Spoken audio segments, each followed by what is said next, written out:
Hi, my name is Bart Backett, and welcome to this video called How You Can Know Everything About Anybody in Just 10 Minutes or Less. Now, I know that's a big lofty title, and you're thinking, can you really learn everything about anybody in just 10 minutes? Well, there's a secret, and the secret is handwriting. If you can get a sample of that person's handwriting that you're curious about, you can learn more in literally 10 seconds, albeit 10 minutes, than you could know after spending hours and hours and even years with that person. See, it's called the science of handwriting analysis. And if I'm the first person to be able to introduce it to you, then I'm privileged, because this science literally changed my life. And I've been teaching it and talking about it and analyzing handwriting since I was just 14 years old. And I'll save the story of how I got started in it, but let me just tell you that everybody I've ever met that I had any kind of interest in, dating, relationship, parents, family, I would always analyze their writing, and I would have insight into who they were and how they behaved that is just uncanny. There's no way I could know about it other than that. So grab a pen, find a comfortable place, and we're going to take you through some samples of handwriting, some people here that we're going to analyze live, and we're going to take you through individual traits. So this video can serve as a catalyst to the beginning of understanding this science. Now, this video is not complete. It's not going to teach you how to be an expert, but it will teach you the essentials, the sound bites, the 30 or 40 really important personality traits that makes handwriting analysis so fun and dynamic that even a beginner can jump right into it and be analyzing handwriting. So here's how an outline of a video is going to go. First, I'm going to give you the basic structure, meaning here's handwriting, here's what you look for generally. And from these generalities, we're going to go into very specific strokes. And every stroke, and almost every letter in the alphabet, has specific meanings. And in these strokes is what you find the personality just jumps off the page. I'm going to tell you my three-step quick analysis method, so you can be lightning fast like I can. One of the reasons that they invite me on radio and TV shows is because not only I'm a good analyst, and I can communicate well, but I'm very fast. And so someone can fax me a handwriting sample or hand it to me and say, Bart, what do you think of this person? And boom, I'm right there. And the reason is because I know my three-step method to finding the most obvious and glaring personality traits from the handwriting, and I'll teach you that method. We're also going to analyze some live participants. So I've had some friends of mine write on a board, and we're going to analyze them right in front of you. Now, when we do analyze those people, you will not know all the traits I'm talking about as of yet. But what I'd like you to watch for when that segment comes up is that the words that I use, the diplomacy that I use, because some of the traits, honestly, aren't quite that great. And so you want to be able to analyze somebody and still maintain a relationship. Because the reason you want to learn to analyze handwriting is a number of fold. But one of the reasons I wanted it is I wanted to improve all my relationships. So instead of analyzing somebody and saying, you're angry, you're mean, you're cruel, you're sarcastic, they're not going to like you much after that. So it would be very useful is to learn how to describe these traits so that you can spot their weaknesses and empathize with their weaknesses and perhaps even help them. And at some point we'll talk even about graphotherapy, which I go into a lot of details in some of my other programs, my other books and tapes. We can actually learn how to change your handwriting so you can make a difference in not only your life, but people that you care about.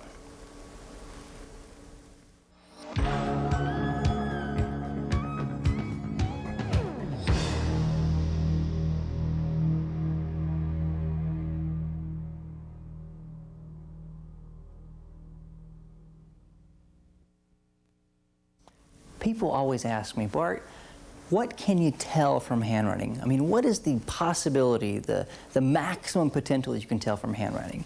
And what I say is that handwriting is personality. If you've studied psychology, if you interview psychologists, there's a subset called personality. And within personality is basically everything that you and I would describe about your friends, your enemies, your family, your kids, etc. What is their character? Are they loyal? Do they have ethics? Are they stubborn? Do they have fears and defenses? Are they ambitious? Perhaps they're sarcastic, or perhaps they're just downright vindictive. These are personality traits, and handwriting describes the personality traits. And there are basically hundreds of personality traits that you could see from handwriting. What we've done in this video is narrowed them down to 20 to 30 of the most popular ones. The Grapho deck, which hopefully came with this video, if not you can order it separately, and we will use the Grapho deck later to demonstrate, and I'll explain what that is in a second. That has 50 personality traits. And books and other tapes have 70, so there's different number of traits. But the real magic is when you stack these traits together, when you combine temper with moodiness, you have a third personality trait altogether. And so that's the magic of becoming an expert, is learning how all these traits interplay with each other. Now, people always ask, Bart, I'm convinced. Handwriting is so accurate. You blew me away, but I just don't understand why it works. Why does my handwriting show my personality? And all I can say is that handwriting is brain writing. So just like your body language depicts your personality, when you're happy, you smile. You don't have to be taught that. When you're sad, you frown. You don't be taught that either. Handwriting is really brain writing. People think, Bart, why does handwriting analysis reveal so much about your personality? In fact, some people that don't know about it, it just seems peculiar and awkward. But it's basically an expression of your body language. In psychology, it's considered a projective technique. So it's almost like body language in that it projects the mood that you're in at the time. It leads to a very common question. Well, Bart, what if my handwriting changes all the time? Well, what about that? Well, that's a good question. And if your handwriting changes all the time, and it really changes all the time, and you have to define that, then yes, you're moodier than the next guy. And perhaps your moods or your states of mind fluctuate more than someone who has absolute precise handwriting at every moment. Because think about it, if your body language changes all the time, so would your handwriting. If your moods change all the time, so does your body language. It all kind of connects together. The neat thing about handwriting is that it doesn't have to be from your hand. In fact, there's been a lot of research, and if someone, for example, and it's kind of morbid, but if they lose their hands in a war or an accident, and they learn to write with their teeth or their feet, as soon as it becomes a habit, the personality comes through. Now, the first couple of days, of course, it's very scratchy. A friend of mine in college had a disease called cerebral palsy, or was a derivative of that. Actually, it wasn't exactly that. But at certain times of the day, he got very tired. He literally had to use crutches, and his handwriting was extremely shaky. And most people would have gone, Bart, you can't do that. I mean, he's got a disease and stuff. But when I analyzed his handwriting, it was exactly accurate. The stubbornness came out, the high self-esteem came out, the strengths, it was just shaky. And so even though that he had some neurological disorder, it still came through. So it's exciting to know that handwriting, whether it's written with your teeth or your hand or your mouth, is absolutely accurate. And it's actually brain writing. They've done a lot of research about different parts of the brain, and although I can't open my brain up here and show you, every time you have a thought, there's different synaptic pathways are fired. And basically, so you have a thought like, I'm thinking about a cat. And so here, there's a certain sequence. And if you think about a dog, it's a different sequence. And consequently, your fingers have different sequencing to do that too. So one of the reasons we have habits is we have the same thought over and over and over. So positive thinking would be the same positive thought over and over and over. Negative thought, same thought. So the great thing about handwriting is that's why it's always the same. As you grow older, some of the handwriting will change with different personality traits to get more mature. But that's why handwriting is so unique, because it actually is brain writing. And unless you get a lobotomy, your handwriting is not going to change that much. Although the great thing about handwriting is that it's actually brain writing, and you can change your handwriting to change your personality. And that's called graphotherapy. So it actually goes back up the arm, into the head, and you can change your personality.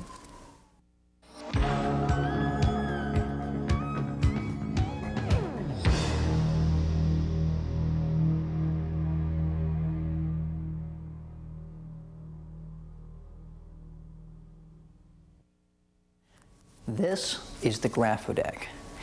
And this little invention is the best way to learn quickly and easily the 50 most important fundamental personality traits in handwriting.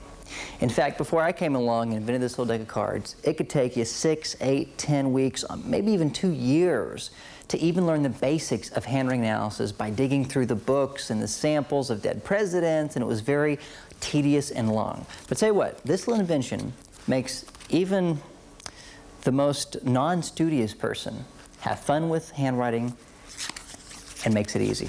Now, whip out your graphodeck.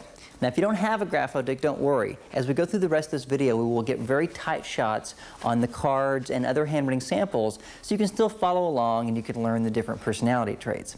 But if you do have one, it's a fantastic tool to go ahead and learn the personality traits. It looks like a deck of cards, like a Las Vegas style playing cards.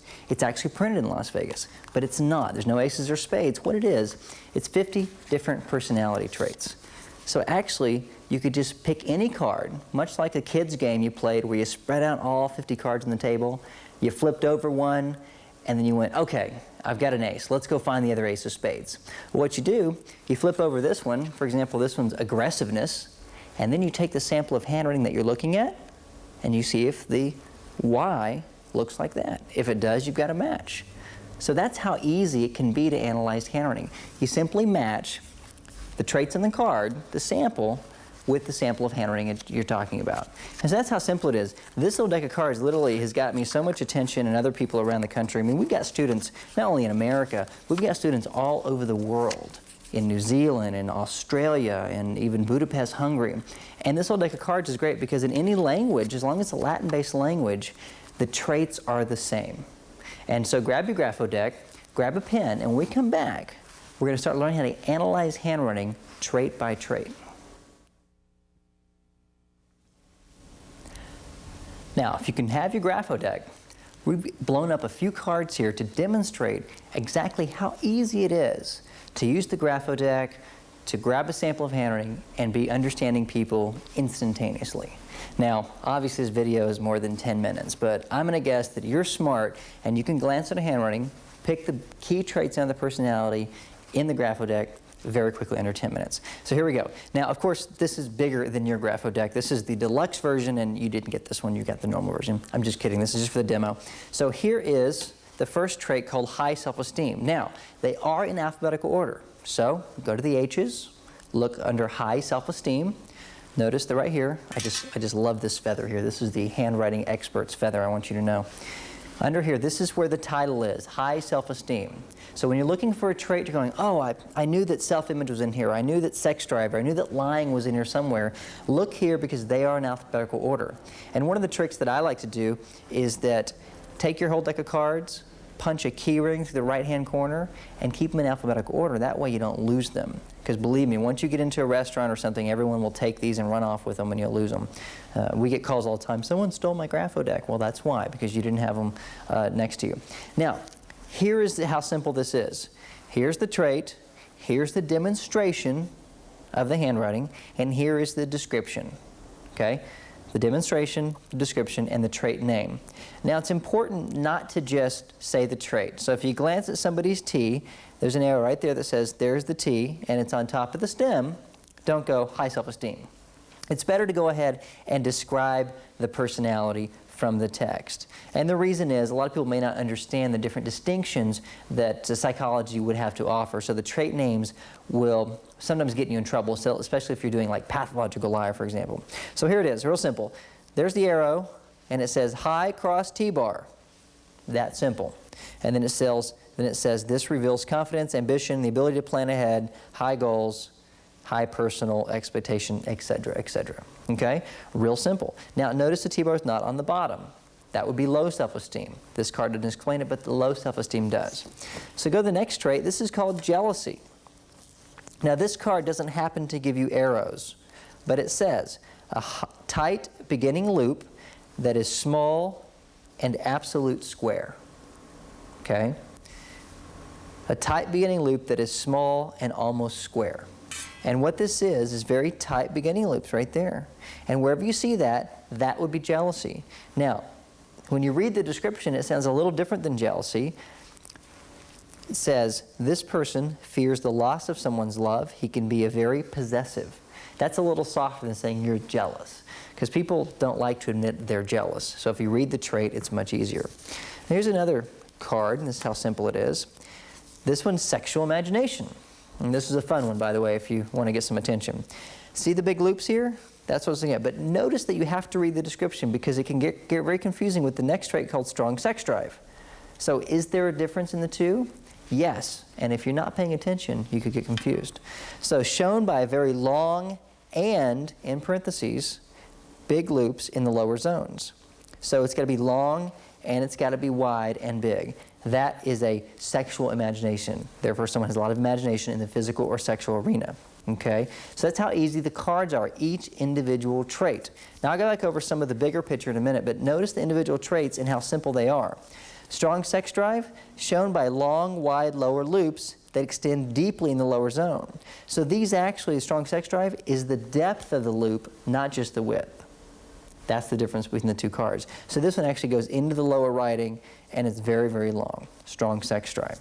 So those are some of the personality traits. Now here is a real simple one, lying loops. They always ask me about this one on TV because Bill Clinton also has these loops right here. Strong, tight little double loops in the O, shown by a combination of loops in the right and left side of the lower case A's and O's. Huge inner loops that cross signify a person that lies pathologically. So this one is really dangerous. This one's not exactly you wouldn't want to invite home for dinner. And this one, little white lies.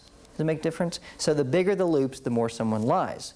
That's how simple it is. If you're looking through one of your notes and you see a little loop there in an O, and the rest of them have no loop at all, well, the person occasionally give a little white lie. If you see these every time, you've got a big problem. You should run, don't walk to the nearest exit.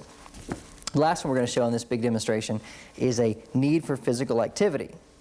Now, notice it's shown by, here's what you do. Don't just look at the picture, look at the first line because it'll describe where to look. Shown by average to large loops in the lowercase p. That's where to look. The larger the loop, the stronger the desire for more physical activity. All right? So that's how simple it is. The biggest mistake people make with this method of individual strokes in this graphodeck is they flip through there and they go, you know, Bart, none of it looks like my writing. Sorry. Well, you know what? They're not reading the first line. They're not looking at the P, because your P may not look just like that, because it may have this slant, may have that slant, etc. But if you read the description, you will find a big majority of these cards do apply to you. So that's how you do the graphodeck. When we come back, I'm going to show you how to measure slant. And slant is emotional outlay. And we've had hundreds of students from all around the world. And for some reason, understanding how someone expresses themselves emotionally through their slant seems to be the most complicated aspect of understanding handwriting analysis.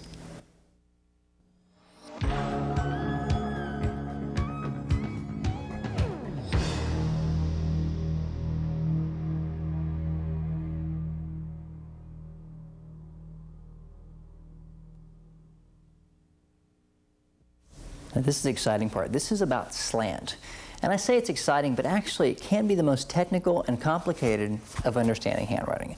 And a lot of students, they just give up. They go, oh, I can't get the slant, I'm off by a couple of degrees, so I'm just going to focus on the traits. But let me give you an overview. It's actually very simple. If this handwriting slants backwards, and this is facing you, so backwards to the left, that is an emotional introvert, someone who can't express their feelings. If it's kind of straight up and down, kind of like this, kind of moderate, person's very middle of the road. So they'll occasionally cry at sad movies, but they won't get too impulsive. So you have someone we call an ambivert, kind of like an ambidextrous. They can write with the left hand and the right hand.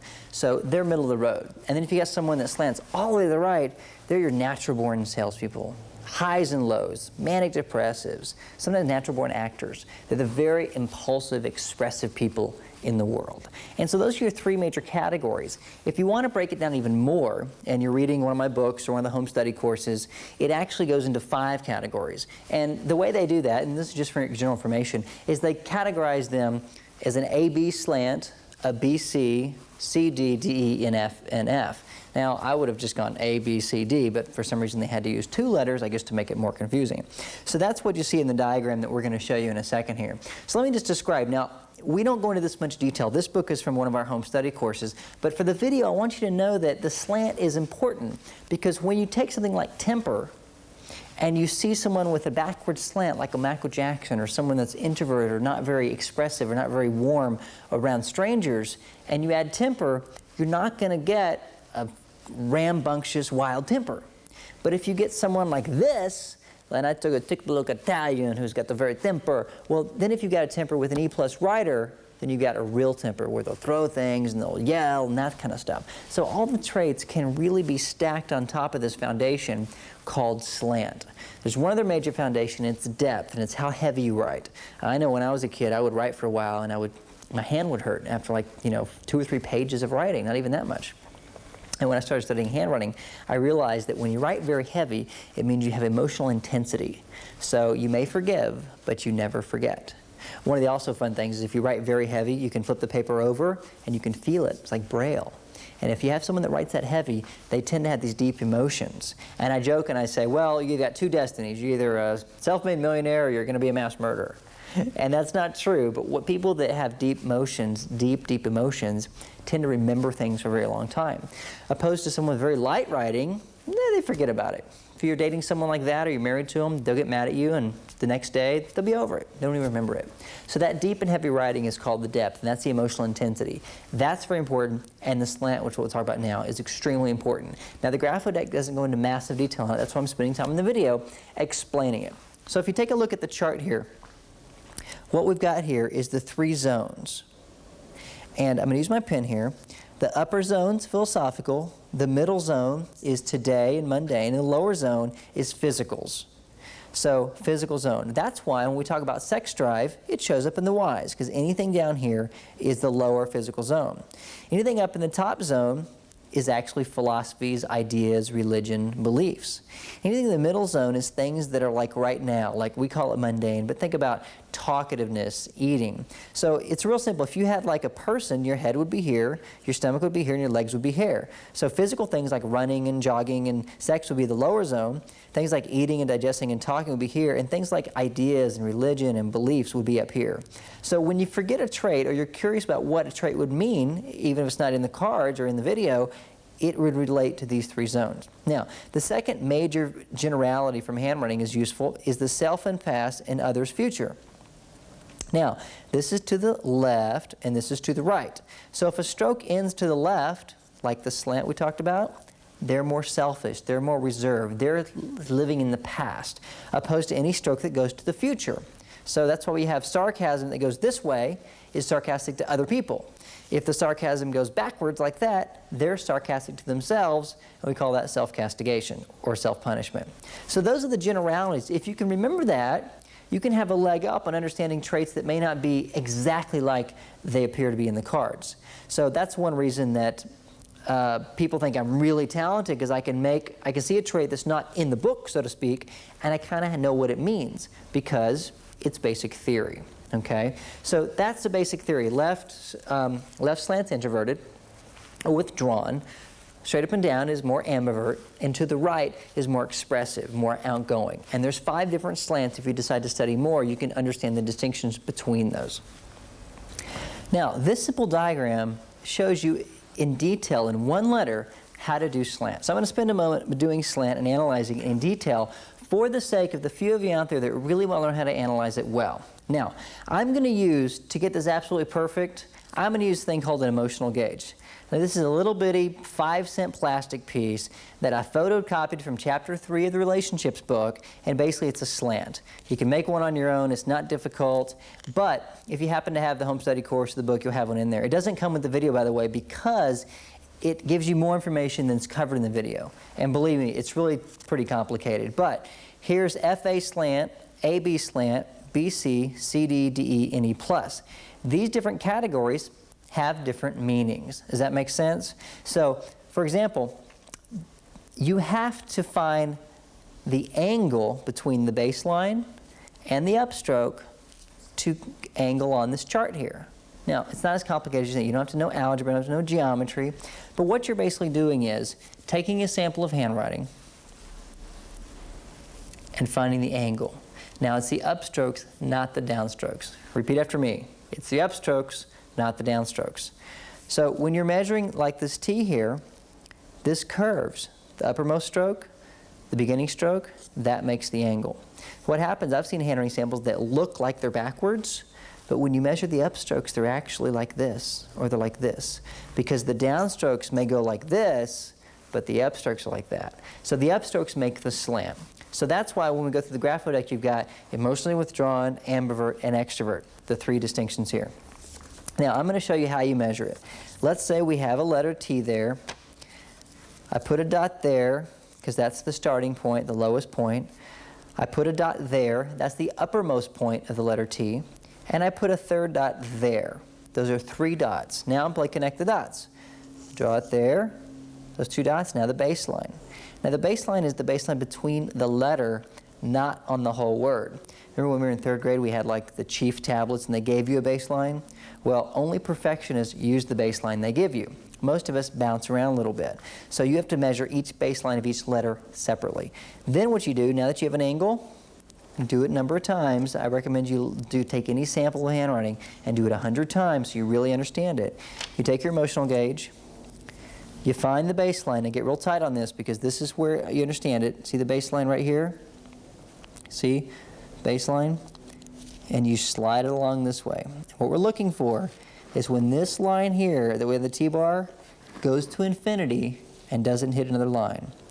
So we slide it along, slide it along. Okay, see the line here? Oh, it's hitting that line and hitting that line. Must not be that. Slide it one more.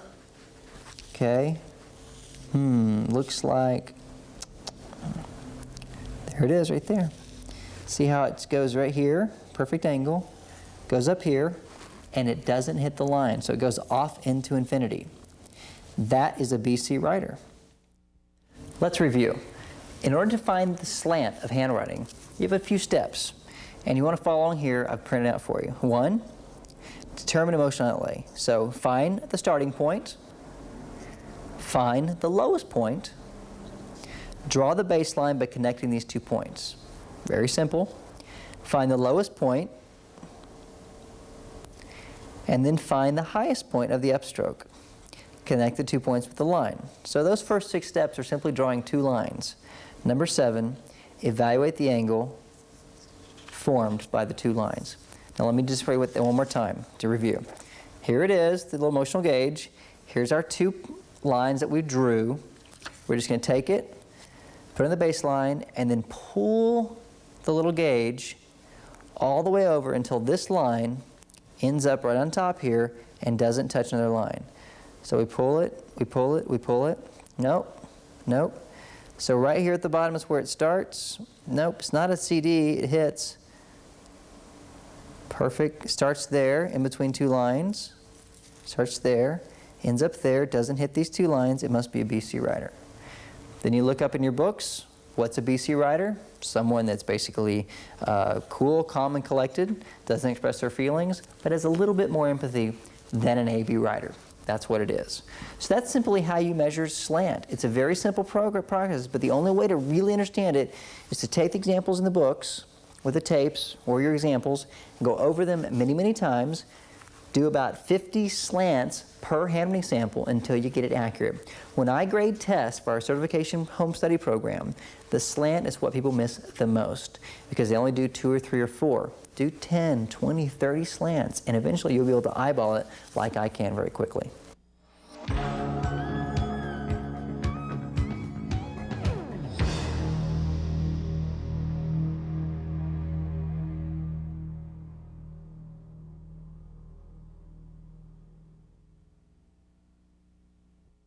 Now this is a fun part, and the beauty of having a VHS videotape is that you can stop it, rewind, fast forward, rewind. So what I'm going to do now is I'm going to go through some interesting handwriting samples.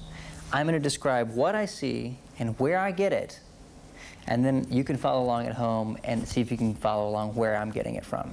Now, it's not going to be a test here. I'm just going to do it zoom, zoom, zoom, zoom, zoom.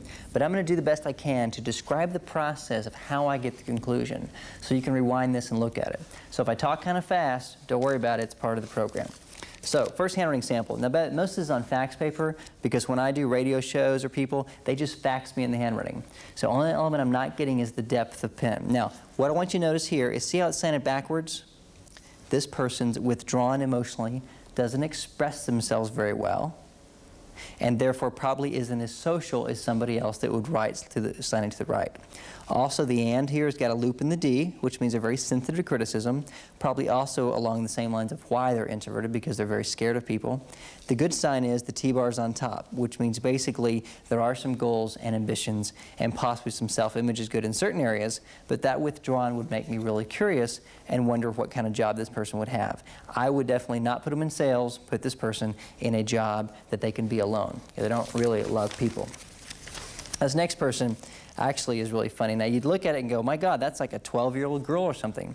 This is actually a teacher that teaches third graders, or maybe fourth graders. I could be wrong on that. Notice it's big, it's bubbly. Now, remember that we talked about the zones? It's all in the middle zone. Someone that doesn't have a lot of upper zones doesn't plan ahead. This is not going to be your philosopher, your rocket scientist. This person got very round M's and N's, so she is cumulative, likes to have all the facts, make a decision. She's got the little circle I dot there on the explanation point, so she's desired to be different. Notice her T-bars are very low. That's a low self-image, meaning she doesn't think she's very pretty, and therefore she doesn't set very high goals, and she doesn't take a big risk, okay? T-bars are slanted down, which means she likes to be in charge. And it's interesting, when I told her this, she said, no, not me, I'm not domineering at all, I don't like to be in charge. Yet she's in total control of a bunch of kids every day for 8 hours a day. So she actually gets this need to be in control, but not so much in a relationship, in her job. So she does need to be in control. And actually the big fluffy handwriting means that she's very childlike and very fun. And she's actually talks like a third grader, like, hi, okay now, nice to meet you. And this is like to me. It really blew my mind. Anyone could act that way. But anyway, interesting handwriting sample. I thought you'd enjoy that. This next one here is from a radio show that someone faxed me. And I believe this is one of the radio show hosts. Now, notice the word Jeff. See these crazy looking F's there? That's called fluidity of thought. And the best radio hosts, the best writers, and the best speakers tend to have F's that are very beautiful and cursive like that. The E is a desire for culture, and the J is just straight down. So that's someone that is a good BSer. Notice here the slant goes back and forth a little bit. So this is an E+ writer, really emotional, expressive. And this is a little more logical. This person's a little dual personality, so it can be very moody. Notice the T-bar on the right. That's straight from the grapho deck. Temper, frustration. Notice the big loop in the D, very sensitive to criticism, and probably a little defensive because that's where the temper comes out.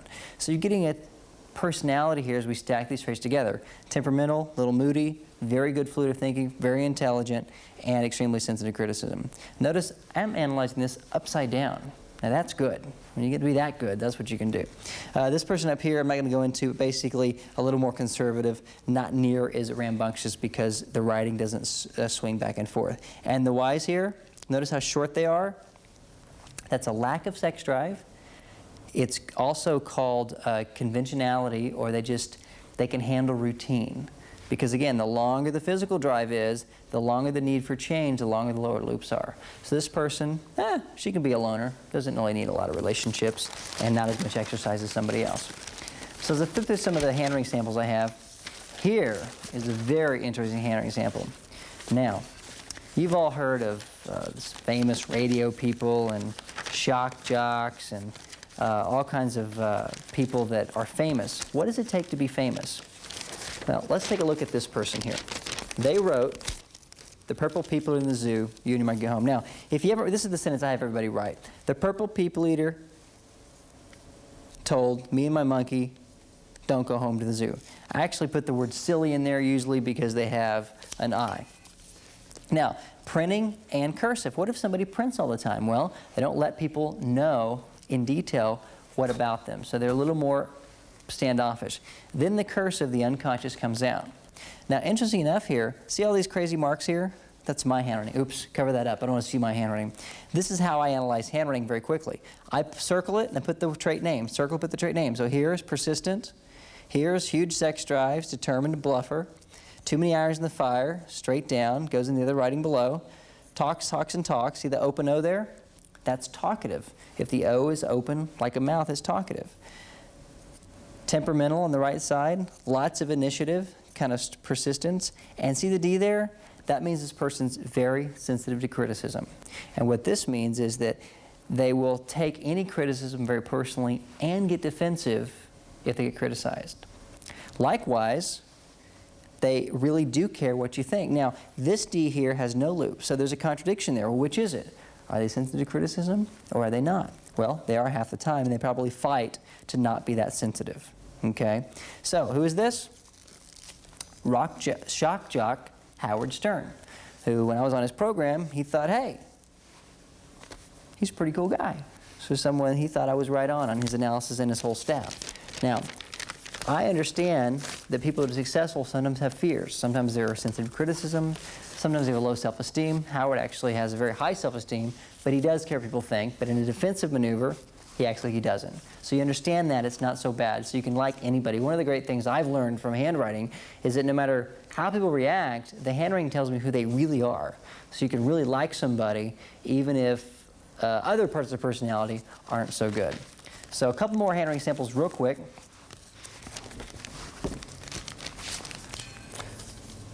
Here's one. What do you think of this? Definitely different than the previous one. I'm going to cover up this phone number here so you don't call them and harass them here. See that baseline down there? You could almost draw a ruler underneath the baseline. That's called perfectionism. And sometimes we call that anal retentive quality. So that person has got, everything has to be just in its place.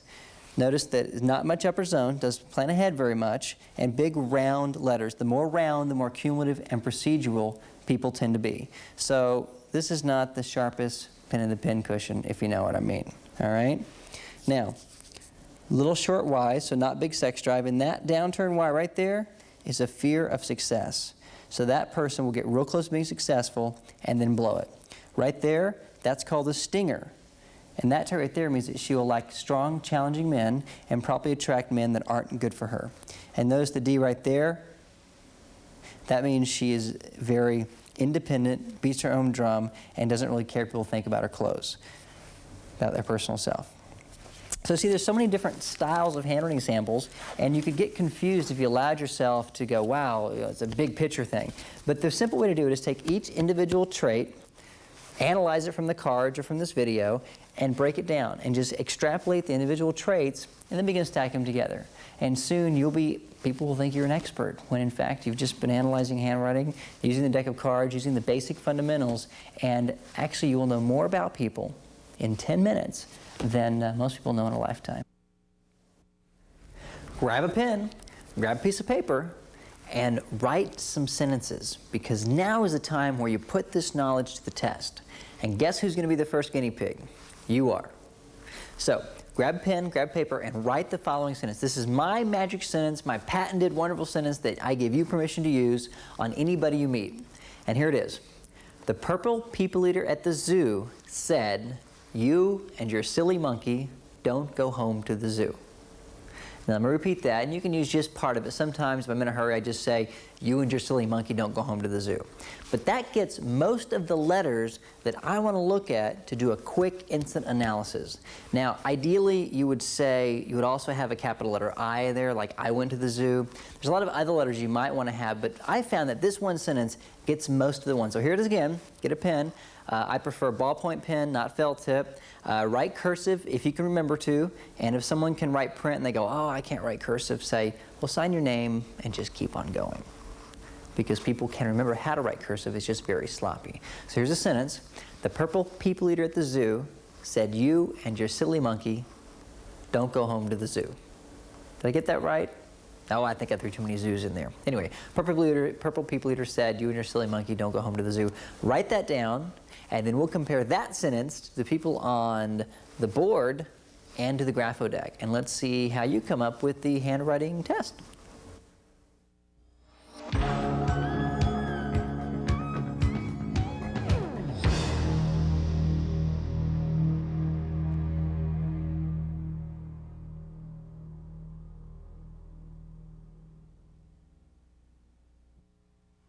All right, now if you've written your sentence at home, get out your piece of paper and compare the notes, because my first volunteer is Howard Berg. Howard, thank you for putting your personality in the line here and let me analyze it, because I think we're going to learn something here. You actually, and by the way, when you're analyzing handwriting and you're in a group or something, always try and make it fun.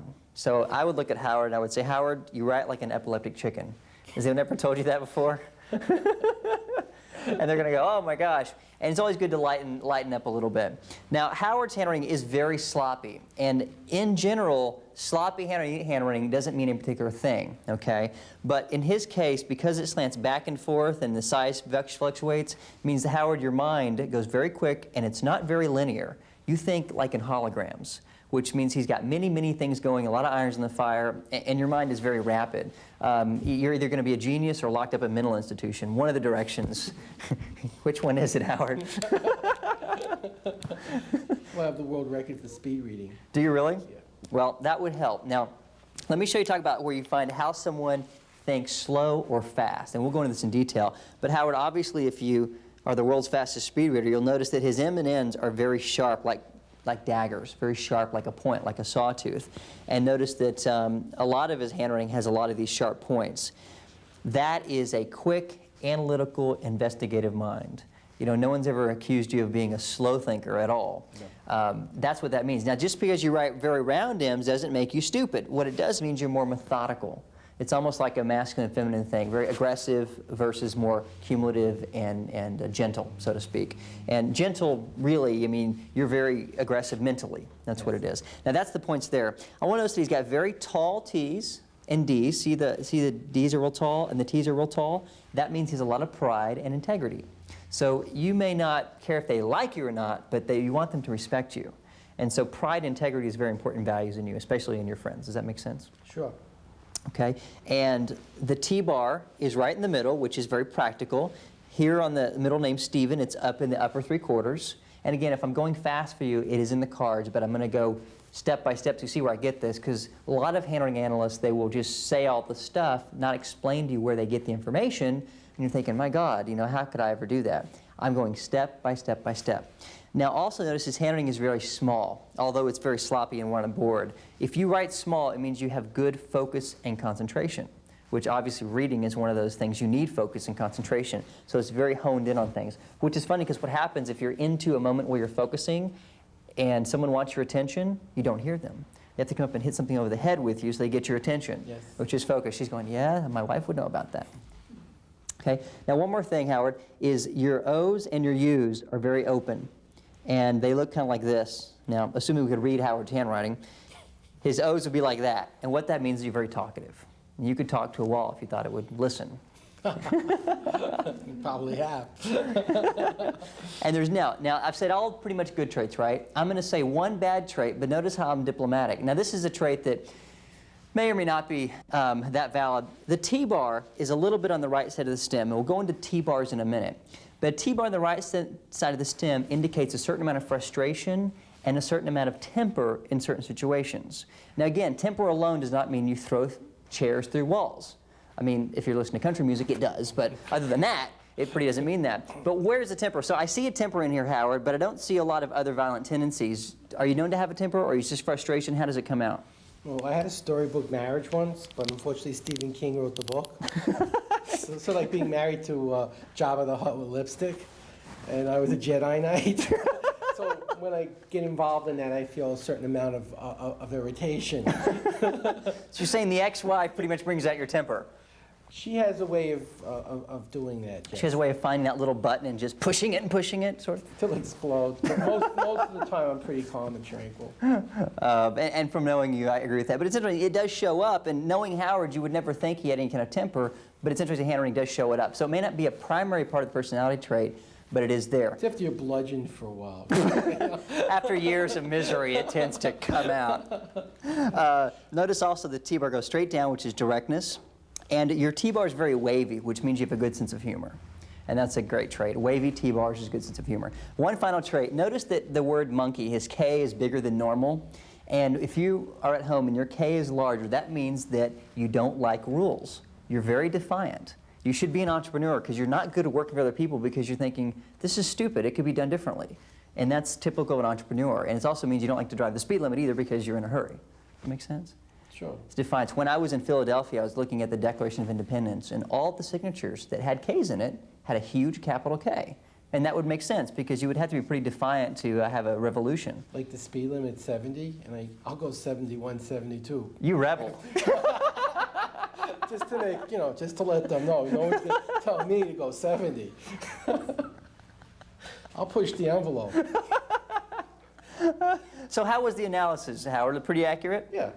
Now, I've done your handwriting before. Before you met me, have you had your handwriting analyzed before?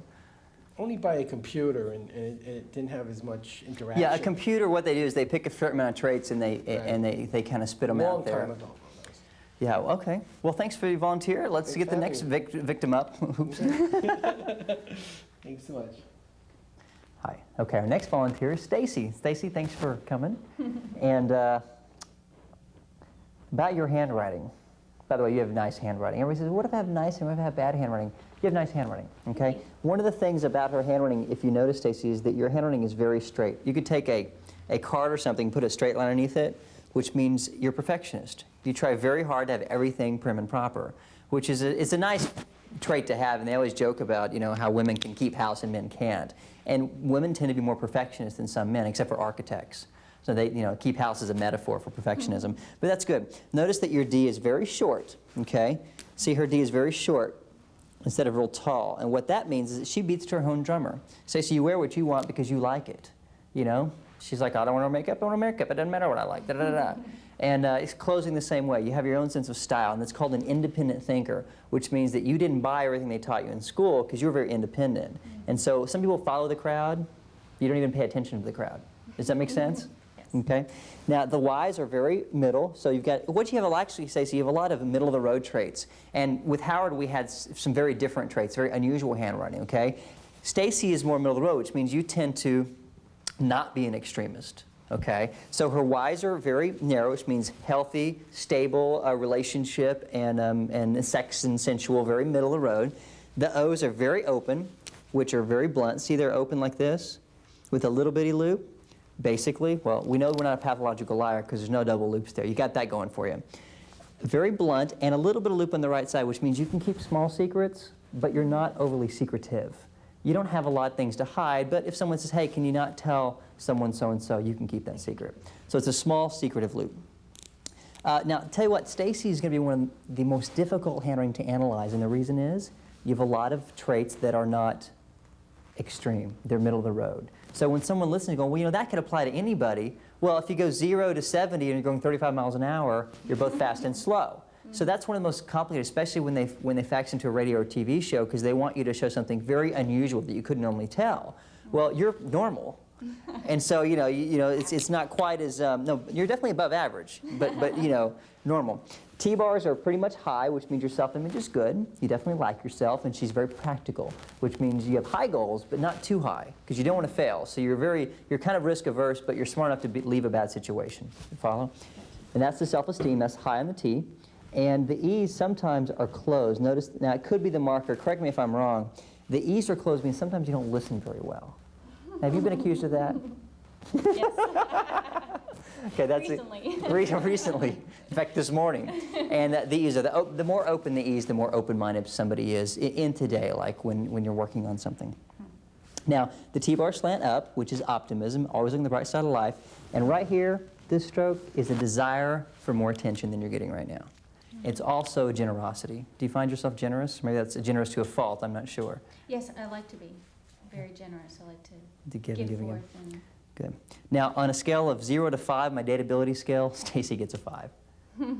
But she's married, so we know that. Seriously, though, and in fact, I joke about a dateability scale, but I try to, you know, how many bad traits does someone have? How many stable traits? How many traits of integrity? Notice that you can read every bit of your handwriting. It's very clean. There's a lot of D's that are straight up and down, the high self-esteem, the open O's. All that says you have integrity, which means I would trust you. So would you hold this $100 bill, please? sure. You have any questions that sound like you in a nutshell? It does. Anything surprising? I know we've known each other for a while, but I wanted to go back and say exactly what I saw in the handwriting. You see, I know Stacey, but I didn't read anything into it except for what I saw in the handwriting. Because when I first started, I thought I would do that. Oh, well, you know, you are having a problem at home with your... No, you don't do that because you end up being wrong. Because what people tell you, even your closest friends, is not always what shows up in the handwriting. Well, and you ask questions. You didn't assume by the personality that you know me. Right. You went ahead and asked questions. Is that true that you don't listen? Right. And so you waited for me to respond. That's actually called diplomacy. Because what happens is, it's also, for example, we only have a sentence, right? If we had, like if we were with a corporation, or you were, let's say that you wanted to work for me, and I was looking at 2 or 3 pages of a application, then I would know without a shadow of a doubt that out of 20 letter E's, every one of them's closed. But I don't know that. I only have 2 E's here. One of them's closed. Well, that's not enough to be statistically valid. So I'm going to turn that into a question and say, is it this way? That's also very diplomatic because, you know, you don't want to be wrong, you don't want to offend anybody. And when you only have a sample on a napkin or something, you want to be as accurate as you can. Okay? Well, thank you very much. Thank you. All right, now, pull out your handwriting at home, and if it looks like this, you're in trouble. No, thank you, Ross, for joining me on this. Oh, my pleasure. Now we mentioned when we get to sarcasm. This is an example of someone that has a lot of sarcasm, and I'll show it where it comes in the handwriting, and I'm sure you'll demonstrate some of your skills later in the video. Be sarcastic? Okay, look at the letter T. It looks kind of like a knife, okay? That's the letter T. See how sharp it is on the end? It's sharp there, it's sharp there. And so the T is have sarcasm, which means that you have a vicious, sharp tongue that can just slice someone up if you don't like what they say. I'm a sweet, gentle person. I'm only sarcastic if I don't like someone. Mud slope nose. See, example. Now, Ross's handwriting is very different. Now, again, people that write totally unconventional tend to be very unconventional, which means that people that write like a third grade teacher probably are a third grade teacher, or they're more conservative. Ross, you don't beat to any known drummer whatsoever, okay? Well, I'm not trying to be funny here, I'm serious. Where do you see my writing as unconventional? I mean, Is that, first of all, it's very tall and a little sloppy, okay? And that's a big generalization. I want to keep like it me, simple. tall and Little sloppy. But okay, tall T-bars, which is very tall. Now notice how tall his T's are. Now this goes beyond pride. This is actually a bit of what we call vanity, which means if you don't like me, you're not good enough. Okay? You're not even human if you don't like me. Seriously, and it doesn't mean vanity like I take pride in how I look, so to speak, as much as, you know, I take a lot of pride in how I am and who I am, and I want people to respect me. And I think respect is one of your highest values. Absolutely. I mean, of your values, how would you respect as far as other people approving of you? No, approving is not the right word. I think it's respecting you. That's the Respect, key. yeah. And that's the tall T, okay? The only problem people that have a lot of pride, maybe a little vanity, is that you hate to be wrong. Have you ever been wrong? Sure, I've been wrong, but I always correct course. I don't mind being wrong. Okay. You don't mind. I don't mind it! I don't mind it! I disagree. You never let me be right when I'm around you. I Well, know you that. just seldom are. It's not about whether I let you. Sarcasm, see, isn't this great? It's so accurate. So, Okay, now notice the T-bar, you have the sarcasm. You actually have a little bit of temper too, which means your fuse is kind of short when you get irritated, and it's a little bit on the right-hand side, and it's sarcasm. So I think it's not a violent temper, but it's a temper where it's like sarcastic no, is the out. I'm not strong. I've very rarely ever been violent my entire life. I'm not strong enough to be violent and get away with it. But it's intellectual. Notice it's all in the upper zone. So again, it's the sarcasm coming out. Now it slants down. The T-bars go down, Yes. which means that you tend to want to be in charge. Yeah, most definitely. Which means, again, it's a control thing. Now this is fine, especially in leadership, an entrepreneur. You're the boss. You're in your element. Well, you know, it's funny you say that. Unless I highly respect someone else, then I will surrender control to them. If I really respect their competency, And you wanna it's learn not just something. that I want to be respected, but I want to be able to respect people. If I highly respect someone else's competence, then I'll surrender that control. What is this big old, almost looks like a triangle? down The there? triangle like that, it's called stubbornness, which is another refusal to be wrong. It adds that. And you said, yeah, exactly. Now, the I that looks like a dash, Yeah. that's a sense of irritation. So what are you irritated at today? Are You. I want to go to lunch when we hear this darn video. I'm hungry. Okay. So you have all these things coming out, and I'm glad you're so What about focused. the slant? What's going on with the slant? Well, on the my right? slant actually is hard to measure because you write very small, which means you have incredible focus and concentration when you want to. Yes, sir. Incredible focus. And that's why it's very small. This right here is a need for attention. Me?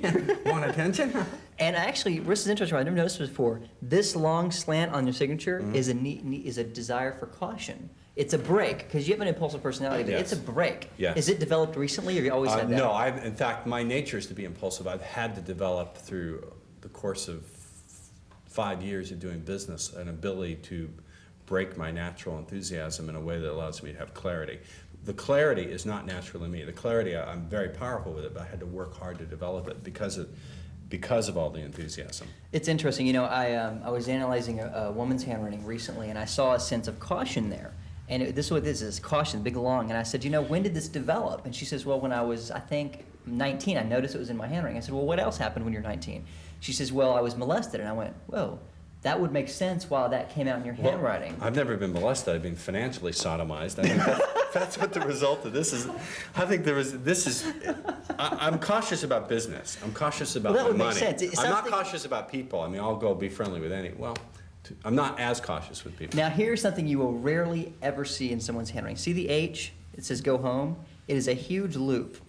The bigger the loop, the more open-minded someone is to ideas, philosophies, religions, basically anything to do with thinking. You're Yes. always investigating, curious. Now, it actually is more than that. In fact, this is funny. He had an H like this, and I asked Dr. Walker or one of my mentors, what does this mean? They go, this person has a warped sense of philosophy. And I said, Sense of what does a philosophy? warped sense of philosophy mean? Or is it ethics? Did you say ethics or I philosophy? think it's more philosophy. What does that Ethics. mean? What's a warped philosophy is it's outside the norm. You're not normal with as far as what you think and how you run your Well, that's life true. and all that kind of stuff. And it's religion, ideas, beliefs, etc. That's true. But it's not near as warped as it was 5 years ago when I saw it, which was really warped. Okay. Now here's the last thing: is the You whys. just admitted you've known me 5 years on camera. Isn't that embarrassing? Actually, Go it's ahead. been 8 years. Go ahead. But again, No, is good anything I'm monitor. saying in the handwriting from what I know of you, or just from the handwriting? It's from that. Well, it's from Right, the I'm handwriting. pulling it right from Well, the it's from the handwriting. handwriting. But you know, the first time you met me, and you didn't even know me from Jump. You did my handwriting, And it was exactly the same it was way. absolutely accurate. The Y here is actually very large. The bigger the Y, the bigger the sex drive. So you have a big, strong sex drive and a That's big true. imagination. That's Also true. means that because the Ys are very long, you get very bored easily. So, you know, you want a lot of variety. Now, this is a Disney video, so keep it clean. Not Disney This company. is all very true. So another big, strong physical, but also even when you do exercise, you want to change from racquetball to Tai Chi to move it around a lot. Yeah, I get bored I pretty much get very bored. What about the slant? I'm noticing my handwriting seems to be more up and down than it used to. It used to Which- be have more of a. You have to have more slant. The slant is how impulsive someone is or how logical. And you're using your logic more than your impulses lately. Or you're saying, what's best for me logically? Give me the numbers rather than, okay, it feels Yeah. good, do it. I noticed and also there's less of a I used to slant in a lot of different directions. Yeah, used to. which I And don't what see there. slant variation is like two personalities, meaning sometimes you're warm and friendly, next day you're leave me alone, don't talk to me. I think you're more consistent now. Interesting. Consistently leave me alone. I don't want to talk to you. Because I hate people, you know? The F here is very balanced, which means you have incredible ability to be organized when you want to be. Yes. Which is interesting because the rest of the handwriting is so sloppy. So sloppy handwriting does not mean you're unorganized. No. This means you have the ability to I'm structure. organized, but hang on a minute. I'm organized, but I'm not necessarily neat. I know where everything I need to find is, but it's not neat in neat little piles. Right. It's in piles. I know. Yeah, it's true. It's in piles, and I know what's in each pile, but it's not. You know, each paper isn't perfectly aligned. And there's- Yeah, I think that's usually someone that's a perfectionist and someone that just has organization. Now, if you're getting a little confused, the reason is because so where we're am I on stacking. the? Hang on a minute. Where am I on the dateability scale here? Or should Well, first of all, every chick be flying into my condo you have a very in Marina unusual, Del Rey? You have a very unusual personality, so someone's going to have to be quite bright to keep up with you, quite confident, and really be outside the norm. But I tell you what, ethically, you have strong ethics, a lot of pride, integrity, you know, a lot of good ethics, but you're strange. And so for most people, That's that true. you know, I tell you what, if they want it, Very odd. he's an odd bird. An odd duck. All right. Actually, really good. Anybody with a high self-esteem is going to be good. Absolutely, that's the essential trait is a high self-esteem. Cool. And so if they can't read your writing, hey, type. Okay. Thanks for being my volunteer. Okay.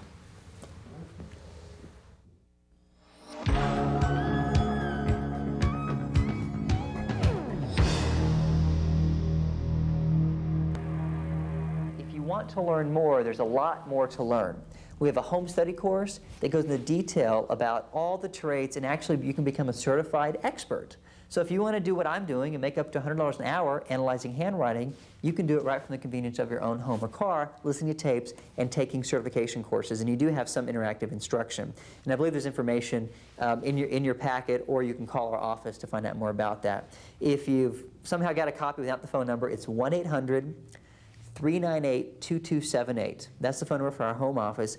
Give us a call. We can help you. You can get second deck of cards. You can get the books. You can get the different tapes. You can get the course so you can change your handwriting, change your kids' handwriting. There's so much more information. You know, I find it fascinating. People love handwriting because it talks about their favorite person. Okay? So talk about me. Talk about me. What's really great is when you start to study it, when you begin to really get excited about the handwriting analysis, you will want to learn more. And it's just fascinating how much more you can learn. Okay? This is Bart Baggett saying keep your T-bars high and enjoy yourself with your new skill called handwriting analysis.